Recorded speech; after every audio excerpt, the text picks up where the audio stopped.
अस्सलाम वालेकुम, मैं हूं अहमद और आप देख रहे हैं अहमद कैलीग्राफी कार्ड। तो आज हम अपने सेकंड लेसन में दो चीज़ें जानेंगे। ज़रूरी इस्लाहात कैलीग्राफी, उर्दू कैलीग्राफी में क्या होता है, सबसे पहले कत क्या होता है और दूसरे नंबर पे मस्तर क्या है। इन दोनों पॉइंट पे हम डिस्कस करेंगे, ठीक है। कत कत किसे कहते हैं, मैं आपको तफसील से बताता हूँ। ये एक कलम है। कलम की एक नोक से, ये देखिए, ये एक नोक है, एक नोक से दूसरी नोक तक जो फासला होता है उसे कत कहते हैं। ये देखिए, यहाँ से लेकर यहाँ तक का जो भी डिस्टेंस है ना, इसे कत कहा जाता है, ठीक है।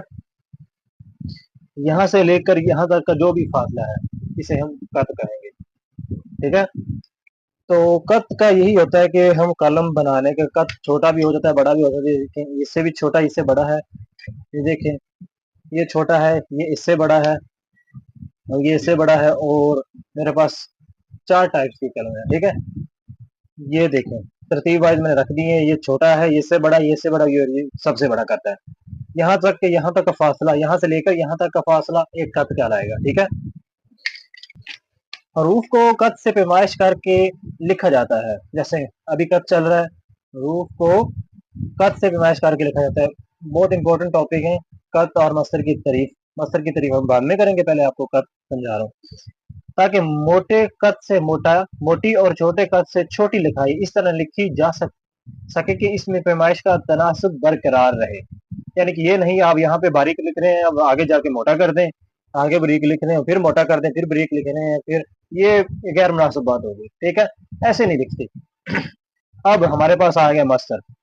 मस्तर की डेफिनेशन ये होती है, कत से पैमाइश करके, जो कत होता है यहाँ से लेकर यहाँ तक मैंने आपको समझाया था। कत से पैमाइश करके चार लाइनें लगाई जाती हैं और ज्यादातर लफ्ज अपनी लाइनों के अंदर ही लिखे जाते हैं, मस्तर कहलाते हैं, ठीक है।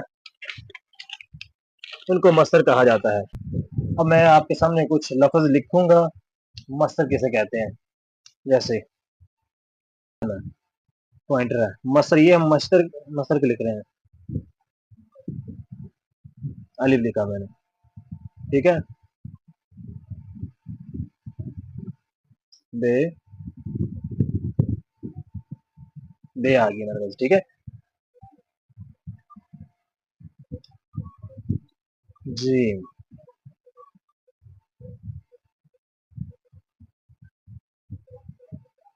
दाल लिखेंगे अब, दाल, ठीक है। ऐसे ही सीन लिख सकते हैं।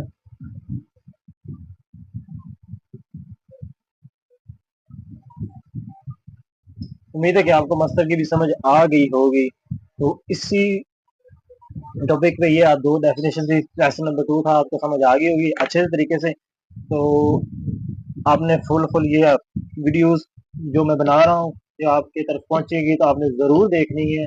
फर्स्ट वीडियो भी इससे पहले जो थी, फर्स्ट लेसन था, और अब ये बाद में दूसरा लेसन है, ठीक है। तो आपने ये मुकम्मल देखनी है, ठीक है।